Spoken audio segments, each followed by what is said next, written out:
Hi, Singapore. Hello. Thank you. Thank you very much. I want to share with you some 8 basic principles that really has transformed me in how I think and how I have been successful. And not to say that I am a superhero at all. I don't even see myself as a great person. I see myself just like you, going through the ups and downs, ups and downs, ups and downs. And, I have a sense of humor that people sort of don't know exactly should they laugh or should they not, especially, adults, they don't know what to do. Do they shake my hand? I'm just a hugging machine. I hug everyone. And the scary thing about hugging so many people is that someone can just pick me up and take me home. So, I sometimes freak kids out. Some kids come up and say, "What happened?" And I say, "Cigarettes."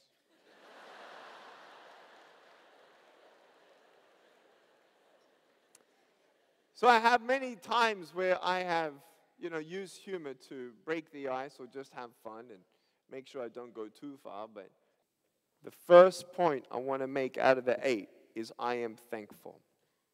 How can I get anywhere unless I know where I am? How can I do anything unless I know what I have first to do something with? My parents always said, stop being angry for what you don't have. Be thankful for what you do have. Well, the first point is attitude of gratitude. That's number 1. Point number 2 is you don't know what you can achieve until you try it. Point number 3, when I fail, try again. I was playing football one day, the real football, soccer, right? And my friend is kicking the ball to me from way back. And he says, "Are you ready?" And I said, "Yes." And I was quite nervous. My knees were shaking. And he gets ready and he goes, boom. This ball's coming right for me. And I'm like, ah! So I jump up in the air in slow motion. And while I was in the air, I did a Karate Kid kick. And I went, whoo, whoo, like that. And the ball came, hit my foot, bent it backwards, and I heard a and my foot all of a sudden went, oh. I was in bed, man, for 3 weeks. And a 13-year-old thinks 3 weeks is like 3 years. First time I felt disabled. You know what I realized? I need to be thankful for what I have. I am thankful that I was made with a foot. People believe in luck, chance, or coincidence. I don't believe that at all. There are things in life where things get you so unexpectedly. Circumstances, and I'm not immune to that at all. I talk about how I went through a breakdown, a burnout about 2.5 years ago. Between years 2007 and 2010, I spoke 1,000 times, 600 flights. They say I run so fast I leave my legs behind. And I had some plans to create some businesses, so then with that profit of that business, then I can give towards my nonprofit organization ministry. And I wanted to really give more to the world, but I couldn't keep on speaking at the pace I was. So I thought, okay, if I keep up that pace and start a couple businesses, then I don't have to keep asking people for money because we don't know where the bills are going to get paid in 8 weeks. For those of you who have a non-profit, it's exactly non-profit. There is no profit in that. And so we know that, we need more support to help the world because the world needs a lot of help. Well, when my businesses failed, it was 12 weeks into my relationship with my wife. And when I told her that I was broke and I lost all my money, I had a cash flow crisis, a $210,000 cash flow little hole there. And it just took me down. For-profit motivational company, attitude is altitude. I had no money left, and I had to give up a lot of stuff that I thought was going to work out. And I'm thinking, man, what am I going to do? Did I really make really bad choices, or was it just bad luck, or where did I go wrong, and what can I learn from it? In the end, I told my wife, I'm broke. I was I was going through a dark time. So I want you to first know that I'm just like you. Again, ups and downs, right? But you get through it. You know that the strength that I have today is only because of yesterday's pain. Does that make sense? If I didn't have the challenges that I had, then I wouldn't have had the courage to keep on going, and that courage gave me strength, which gave me strength to go through those valleys that prepare me for the valleys ahead. Life is not about going from a valley to a mountain. Life is all about going through valleys and mountains and valleys and mountains. About good days and bad days, learning about yourself, learning about life, trying to communicate love to everyone around you as best as you can, trying to find purpose, trying to find the truth of the meaning of life. And when I told her I had no money, she didn't flinch at all. She said, it's okay, I'll get a nursing job and support the both of us. That's when I knew, and I saw that reciprocated love, how much she's committed to me, that it's not on anything. I knew that, all right, she loves me the way that I am, but man, I was thinking, geez, this is not a good time to be depressed. 12 weeks into our relationship, she said, it's all good, I'm not going anywhere. And that's when I knew she was going to be my wife. And 12 months into our dating, I proposed to her. And I said, baby, I love you. I want to spend the rest of my life with you. Will you marry me? And for 2 minutes, she cried, and I said, so? And she said, yes, yes, yes. And it was the best day of our life.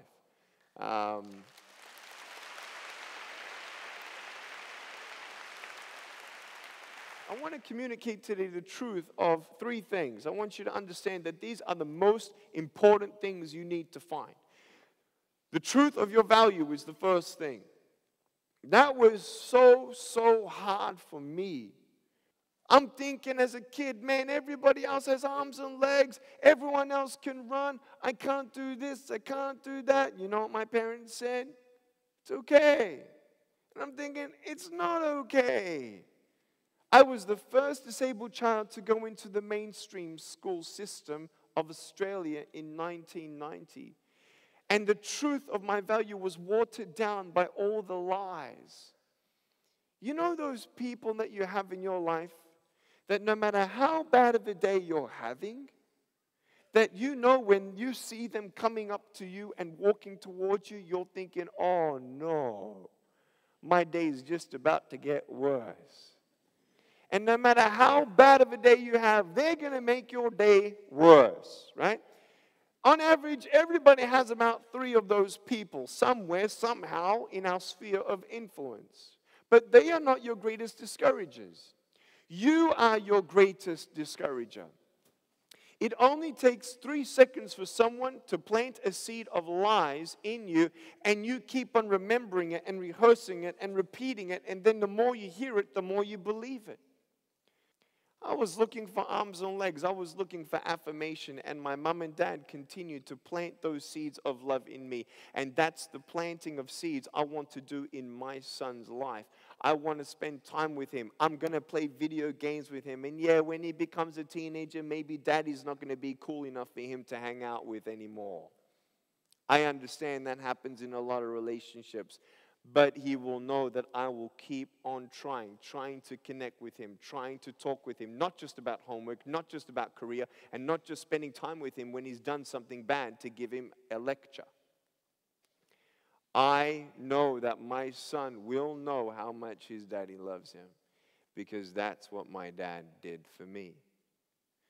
And so as you have encouragement, it takes you closer to your full potential. Let that book for me represent my full potential. Encouragement brings you closer. Discouragement takes you away. And as I got teased at school, the tree of lies grew fruit of lies. Nick, you're not good enough. Nick, you're a burden to your parents. Nick, you can't do anything. Nick, you're not going to get a job. Nick, just give up. No one's going to marry you. You can't even hold your wife's hand if you get married. You can't even hold your kids when they're crying. What kind of a father is that? You're alone and you'll always be alone. Does anyone know the greatest emotion as far as influence? The greatest influence of emotions, above all emotions, is fear. F-E-A-R. False evidence appearing real. You've heard that one before, right? Faith. F-A-I-T-H. Full assurance in the heart. Faith is believing something that you do not see, certain of things hoped for. I wanted to believe that there was a hope, but I couldn't see a hope. I didn't have any faith because I couldn't even give myself any value because I just listened to everyone else's opinion. For me, when I was 10, nothing looked hopeful. And I tried to commit suicide at age 10 in 15 centimeters of water. I was teased all day at school, and I felt like there was going to be no hope. And the third time I rolled over in the bathtub, I was stopped by one thought. And it was the thought of seeing my mom and my dad crying at my grave, wishing that they could have done something more. And I didn't want to leave them with that pain, so I decided to stay. If my parents didn't tell me two things, that I'm beautiful the way that I am, and that they love me, I wouldn't be here today. Love, love, love saves and produces faith. Faith is trying to reach a potential you cannot see. Be thankful for your family. Be thankful for your dear ones first, because money can't buy that. Take one day at a time. Keep trying. You don't know what you can achieve until you try. And then Thomas Edison, he invented the light bulb. You know what happened? He tried 10,000 times. You know what that means?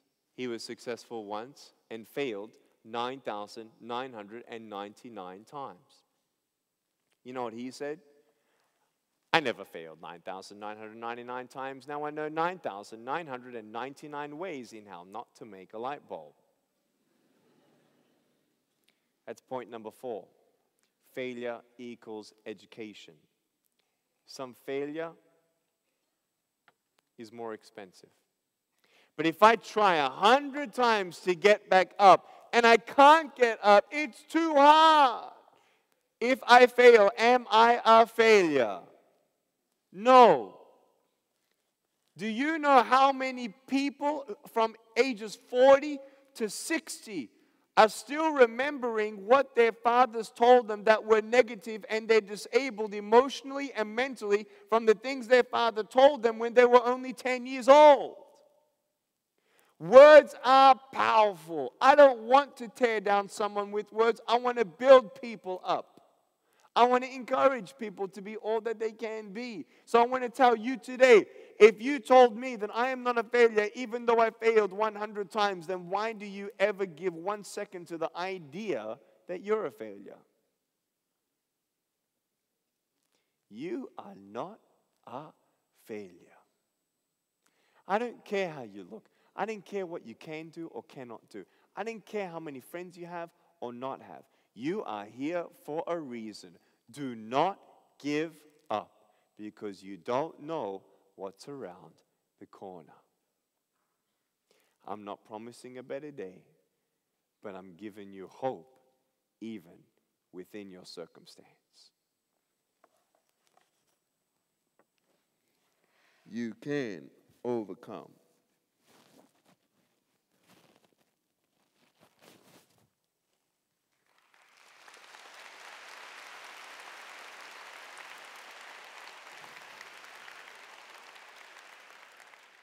Here's point number 5. Obstacles equals opportunity. Obstacles equals opportunity. If I have an obstacle in marketing, it's an opportunity to learn about marketing. It's funny, right? All these people that I see in life, they're walking along, and bang, they run into an obstacle, and they're like, I can't do this. And 6 months later, they don't know how, but they just get through it. Think of the last 6 months. Think of the last 12 months. You had an obstacle, and you were crying, I can't do it, I can't do it. Are you here? Yeah. Did you get through it? Yeah. Then you hit another obstacle. I can't do this. Set small goals, and as you set small goals, your confidence builds. And as you get through past obstacles, remind yourself of who you are and what you've been through, and give yourself a little bit more credit and a little bit more grace. For me, I had many obstacles. I changed it into opportunities. Point number 6, right? That's where we are, point number 6. Dream big. Point number 7, never, ever, ever give up. This is in life. And point number 8, faith. So the ABC of the most essential things in life: the truth of your value, the truth of your purpose, the truth of your destiny. You will not reach your full potential until you seek it. You will not seek it until you believe it's there. Faith.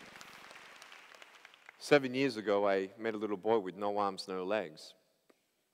And I met him at a speaking engagement, put him up here, 19-month-old Daniel, no arms, no legs, little foot just like me. Couldn't give him a high five, so I gave him a low 2. My mom hugged his mom, my dad hugged his dad. They were crying. Daniel was smiling. He loved it. He loved seeing me. And I told his mom when he's 6 years old, I'll go to his school in case he's getting teased at school. I went to his school last year, talked about bullying, and now he's the coolest kid on the block. Nick, if you had a choice to have arms and legs or not, what would you choose? Just the way I am. Just the way I am.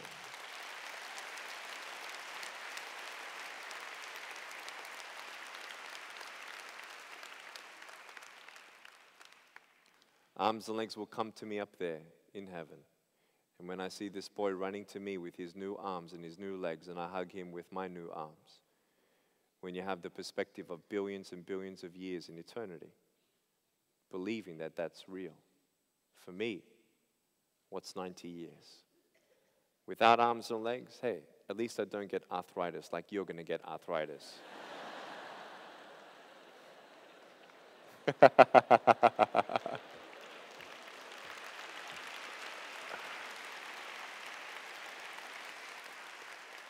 Be thankful. You don't know what you can achieve until you try it. When you fail, try again. Failure equals education. Change your obstacles into opportunities. Dream big, never give up, and have faith.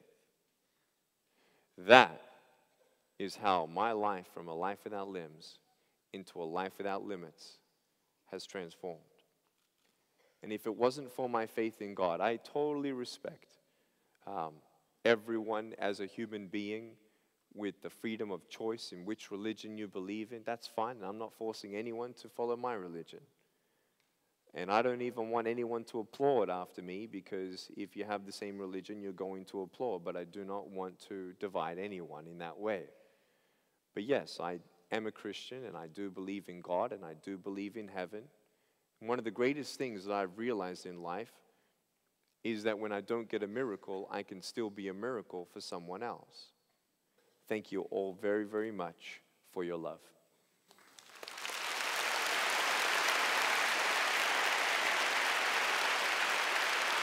Thank you.